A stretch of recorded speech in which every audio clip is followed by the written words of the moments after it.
Hello friends, நம்ம இன்னைக்கு பூசணிக்காயில் புளிக்குழம்பு எப்படி பண்ணலான்னு பார்க்கலாம். அதுக்கு வெங்காயம், தக்காளி, பூண்டு, வெண்பூசணி கட் பண்ணி ரெடியாக எடுத்து வச்சுக்கலாம். குழம்புக்கு தேவையான புளிக்கரைசலும் எடுத்து வச்சுருக்கேன். இப்போ ஒரு பாத்திரத்தில் தேவையான அளவு நல்லெண்ணெய் சேர்த்துக்கலாம். நல்லெண்ணெய் வந்துட்டு நல்லா சூடானதுக்கு அப்புறமா நாம் வெந்தயம் சேர்த்துக்கலாம். அப்புறம் கொஞ்சமாக சின்ன சீரகம் சேர்த்துக்கோங்க. இது நல்லா பொரிஞ்சதும் உளுத்தம்பருப்பு சேர்த்துக்கலாம்.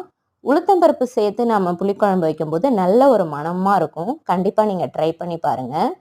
இப்போ வந்துட்டு நாம் கருவேப்பிலை சேர்த்துக்கலாம்.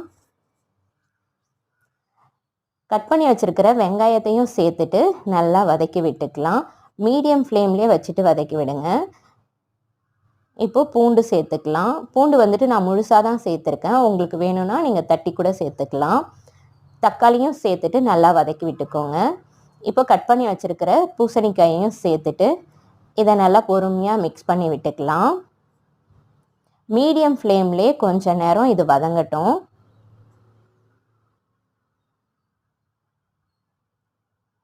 இப்போ இதுக்கு தேவையான அளவு உப்பு சேர்த்துக்கோங்க.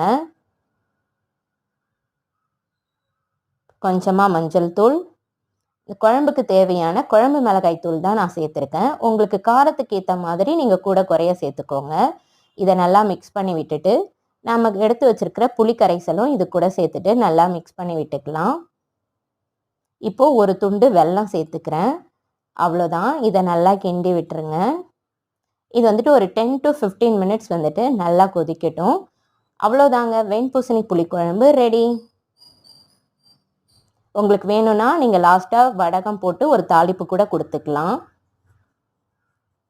உங்களுக்கு இந்த வீடியோ பிடிச்சிருந்ததுன்னா மறக்காமல் என்னோட சேனலை சப்ஸ்கிரைப்